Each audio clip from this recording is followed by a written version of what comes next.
daaw fekkee de woon dañuy baaxantal rek pour jàpp ci combat bi comme on dit poser notre pierre à cet édifice bi nga xam ne tabax nga ko waaw voilà defuñu dara xam nga loolu aussi neexul ñuy dund lu métti defoo dara reyoo nit sàccoo agressé woo yaa ngi ci kaso yi ñu téye la foofu tu vis comme un prisonnier donc ils sont comme en campagne ay matelas la ñuy lal tëdd foofu tu vois un peu donc c'est un problème boo xamante ne sonal na nit ñi en prison nag am na yeneen mesures yoo xamante ne jëlo pour préparer la réinsertion loolu mooy prison Sébikotane mais aujourd'hui am xamante ne dañ pour maladie bi moo tax ñi nga xamante ne voilà dañ leen placé sous mandat de dépôt jugé guñ leen ñu lañ fay yóbbu donc ñun avec maître Assane Dioma Ndiaye bi nga xamante ne droit de l'hommiste la avocat à la cour la ñëw na pour toj yax bi su ko defee mu indi éléments yi nga xamante ne moom moo am ci tribunal bi ak ci décision yi nga xamante ne moom la ñu jël depuis donc je pense que élément bi pare na su paree mën nañ ko teg pour ñu mën a xóot ci biir. Marie-Louise maa ngi lay nuyu di nuyu Pape Cheikh ak invité mi yëpp yi ngeen am tey seen émission bu màgg bi nga xam ne weeru koor ñëpp a koy xaar di leen sargal di leen ndokkeel di balaax sénégalais yi di leen ñaanal kooru jàmm question bi nag évidemment bu ñuy wax Covid-19 ñi ñu war a njëkk a xalaat yaakaar naa mooy personnes vulnérables yi gis nga mag ñi ni mu mel ci ñoom xëy na xale yi aussi mun nañ leen ci boole sax naam buñ nangoonee xëy na dinañ résister ñoo gën a résister feebar bi mais ñeneen ñi nga xam ne nag mënuñu leen di ñàkk xalaat mooy ñi nga xam ne dañu jokkoonteeg yoon ba ñu xañ leen seen dem ak dikk ñooñu dañu leen di téye ci benn bërëb moo tax Nations Unies bi affaire bi amee rek xeetu mbootaay bi dafa teel a génne directive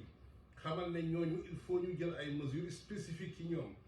il faut droit ñu protection population bi doon mesures yu générale état yëpp am nañu waru galu protéger seen citoyen mais rawandina nag ñi nga xam ne ñoom la ñu téye parce que ñooñu fi ñu nekk pour ñu def wala appliquer mesures barrières yi day jafe parce que dañu nekk ci endroit yoo xam ne dafa réduit te toujours dañuy nekk en contact boo xoolee tey maison d'arrêt yu bëri Sénégal fu téeméer waroon nekk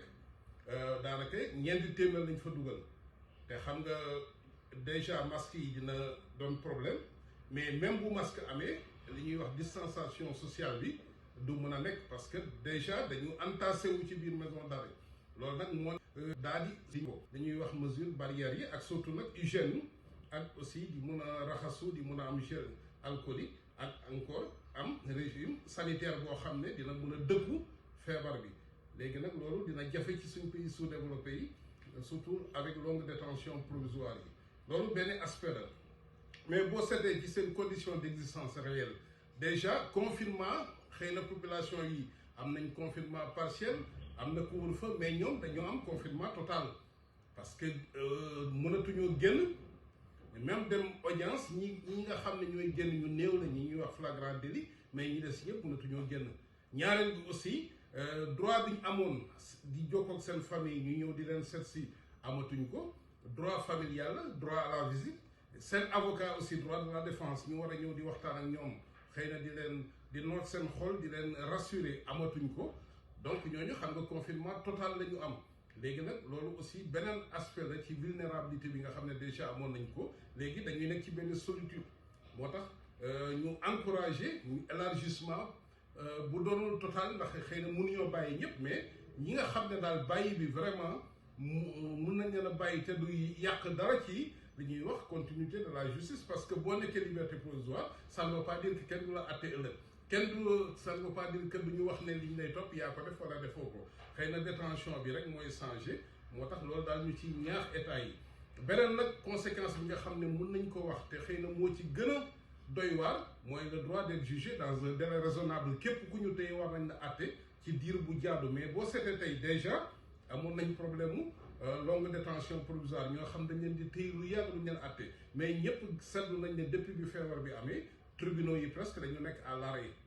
parce que mois de mars bi mois d'avril ñu ngi wax début mai mais kenn xamul début mai luy amati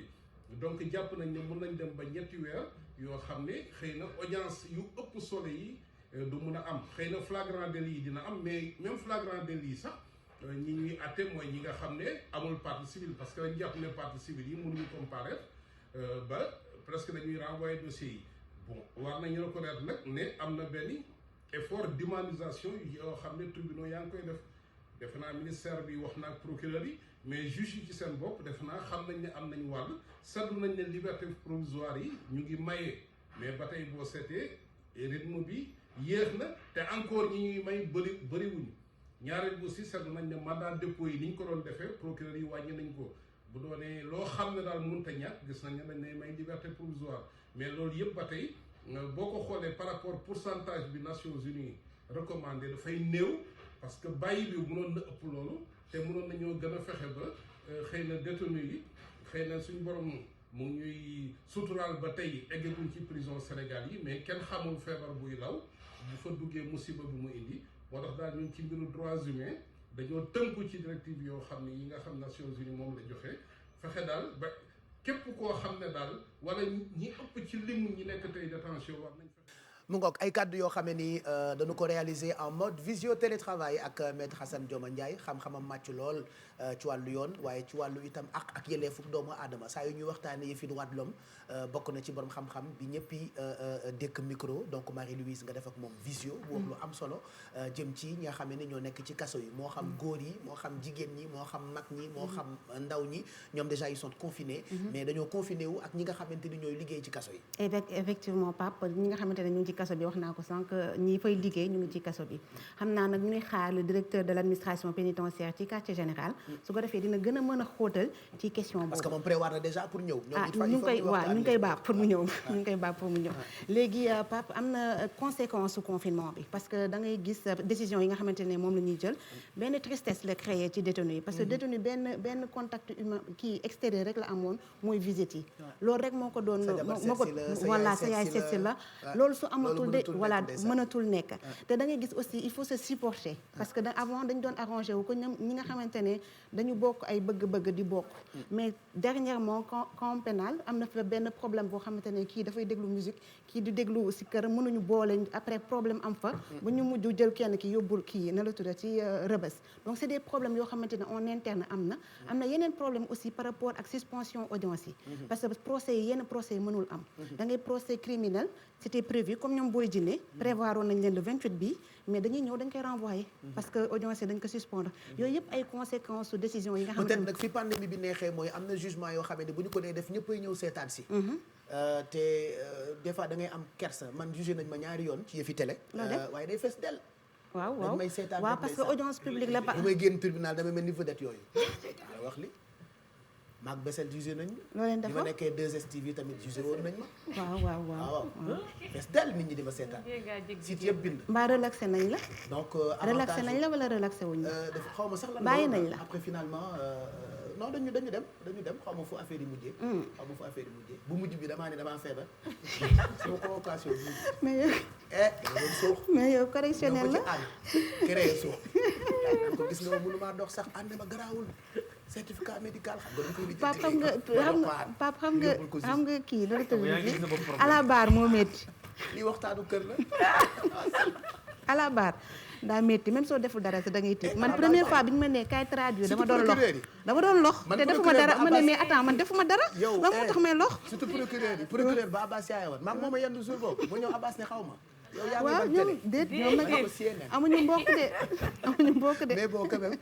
ñu ngi ñaanal ñi nekk ci kaso yi quand même yàlla suñu borom def ba ñu génn fa et mbas bi indi na vraiment ay problèmes yu bëri ci domaine yëpp effectivement Pape Cheikh ñu ngi leen di ñaanal affaire bi passé su ko defee ñi ñu war a juger ñu juger leen sànq mami wax na ko dañu ne ñu toog suñu kër mënuñu toog suñu kër ci nga xam ne kaso tey benn garde nee na man ndeke man liggéey bu bon laay liggéey tëj nit parce que après tu sens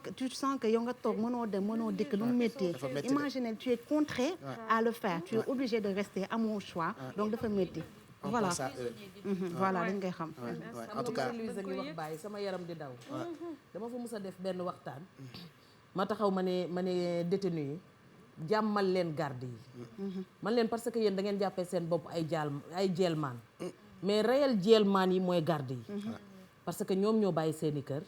yéen dafa am lu leen yoon topp ñii nag bu ngeen demoon yéen ba kenn desu fi ñoom dinañ fi des ndax liggéey bi leen opté kon bu ngeen leen jàmmalee rek yéen di ngeen am jàmm mais xoolal ñoom itam ñu abandonné seen njaboot abandonné seen leneen ñëw nekk ak ñoom kon ñoom ñooñu itam kenn mun leen a fay ndax bi mbas mi soog a ñëw man sama tiitaange yépp mooy ki wàcc ñibbi këram dellu si ndax ba ci man mi toog samay miin na daan doole dama ne leen kaay leen nu conférence comme ci wóor ne da ngay wàcc di ñibbee ko dellu si nanu ñaanalante ndax ngan gu yàqu gunge bu sori du ko defal bon mi na daan doole yooyu dama leen di xelal ñu conférence télétravail ak seen i patron imposer seen patron demal ci waaj bi jëlal lii defee ko nii defee ko ne comme télétravail waaye ki ko def bi weer wi dee dafa télétravail ne patron bi sama salaire mu ne ko da nga koy laaj télétravail ba bàyyi la jërëjëf Marie-Louise Cissé